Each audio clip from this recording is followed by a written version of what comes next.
Hi everybody and welcome to Backyard Talks with Cherice. I'm excited to be here with you today. We're almost to fall, so our friend, the big giant rat, is going to join us. I ought to name him someday. I don't know. He makes me happy. Sorry I'm a little bit late jumping into the game today. I had a friend that was just having a rough day, and you know what? We just had a good old-fashioned pity party. And I have to tell you, pity party is something that one of my dearest friends and I started doing in high school. You get broken up with, have a pity party. You've had a rotten day at school, have a pity party. Now, if you haven't had a good pity party, I'm telling you, there's something about it that works. The best pity party has pizza, Depeche Mode, and a best friend. We always called it depressed mode when we were in pity party mode. And a good cry, lots of Kleenex. Get those tears flowing. Tell you what, in no time you're laughing and feeling better than you have in days. Try it sometime. Today, we didn't have pizza, but we sure did have some fun sitting together, watching a football practice, having a little depressed mode on the radio, and enjoying our time together. And we both feel great. It's just something to know that our bodies are telling us what we need, and sometimes when you're having a good cry, it's because you need to be having a good cry. Grab a box of Kleenex and let it out. Don't hold it in. To the point that you just feel overwhelmed every single moment. Have a good cry, have a good laugh. So glad you're here with me today. I have some fun things to talk about. The first thing is I promised you I was going to tell you about my friend's book. This is The Descent is the name of that book. And the author's name is Rebecca Gunn. An absolutely incredible book of poetry that came out just about a month ago. And you can find it online. It's available. I've ordered mine. I've received it, and I've already read it twice. And it just takes you on a journey of an 18-year-old and some really big ups and downs. And like I said, it's got a section in it that really deals with the nitty-gritty of essay, and my friend Rebecca deals with it in absolutely stunning way. And you close that book ready to read it again and hoping for more of the story and recognizing that there is hope, that there is a path to being okay. So again, this is The Descent by Rebecca Gunn. I'm really excited also to tell you about one of my students' bands. He graduated last year from high school, and his band is called Sundogs. They are awesome. They just released 2 demos, Dance With Me and Lost in Confusion. You can find them on Spotify and Apple Music and probably other things that I don't know the names of. I downloaded mine today. As soon as I have the information, I'll tell you when they're playing again here in the Boise, Idaho area. But it's worth a listen. It's a fun bunch of boys and men now, by the way. And I just really am excited for them. I also have some poems that I get to read to you today. I'll probably read one of my own, but I'm excited because my sister, Kristen, sent some poems as well. In fact, I would really like to start with one of those poems. It kind of fits in with the theme that was unexpected but works well today. Dissonant Tones by Kristen Cameron Huddleston. Rewriting the music within me note by note. The distorted tones are now the music of my past. They hang in the air and wait for me to dismiss them.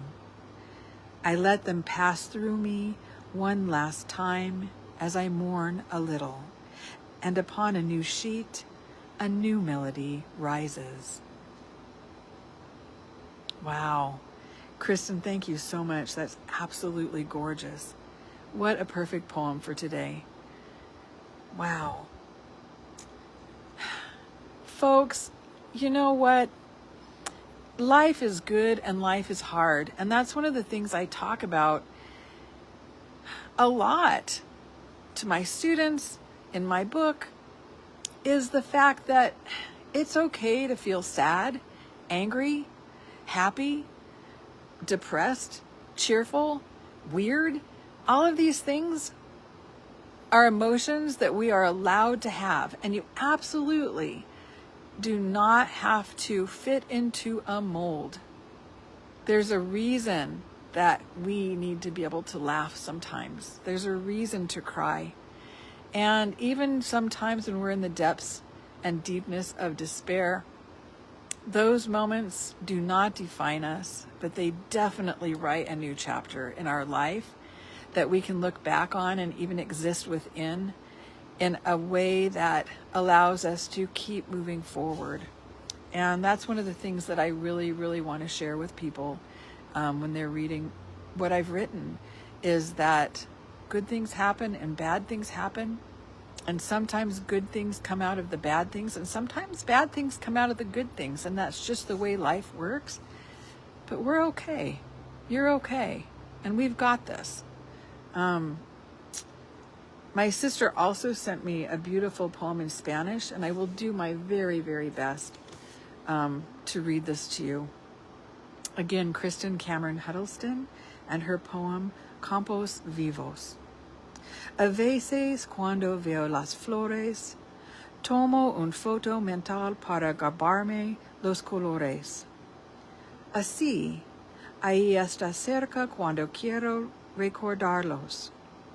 Al recordar, siento el asombro de la belleza, la calma, de la fragancia y el gozo que me trae. A veces las flores son personas, paradas en los campos de mi vida, y cuando quiero sentir feliz habiendo visto los colores de una alma, recuerdo sus colores, el color de su bondad y cariño pintado en mi corazón, que ha sido por ellos enriquecido. I know I made some mistakes, and that's okay too. Someday, maybe I can have my sister read that to you. And that leads me into the poem that I'm going to read for you today, because I'm not very good at speaking Spanish. And believe me, I have tried. I took Spanish for 3 years in college. I have family who speak Spanish. I have great, wonderful, dear friends who speak Spanish, and I am just simply not very good at it. The poem that I have to read to you is called To Teach, Enseñar. My husband teased me about my ability to speak Spanish. You speak like a kindergartner, he laughed, which I must admit was cute. Even his eyes sparkled. Still, I felt as stupid as a river rock, unable to move in any direction. I quit trying to speak in family conversations. Instead, when my sisters and their husbands and my husband spoke, I listened. I watched telenovelas without subtitles. I studied the Good Book in Spanish, English version to the side. Maybe the Word of God would help me speak. Hablo, hablas, habla, hablamos, habláis, hablan. What I really wanted was for someone who knew the words to teach me, para enseñarme, until I could answer back, wiggle from river sludge, and roll into my own smoothness, suavidad. If you can walk away from today with anything out of the backyard, I hope that it can be, it's okay to not be the person that you think you should be every single day. It's okay to have good days. It's okay to have bad days. It's okay to struggle to do something well and keep moving forward and keep trying and failing and trying and failing. It's all right. That's part of the human experience. I just want to leave you today and say to you, it's okay. And so are you. You can cry, you can laugh, you can sing, you can dance, you can walk in the grass barefoot. But you do not need to worry that you're not good enough. Have a really great evening. Thank you so much for being here. I'm really excited. Gamut Eclectic and Mundane Life Perspectives is going to be out in just a few weeks, and I can't wait to share it with you. Goodbye.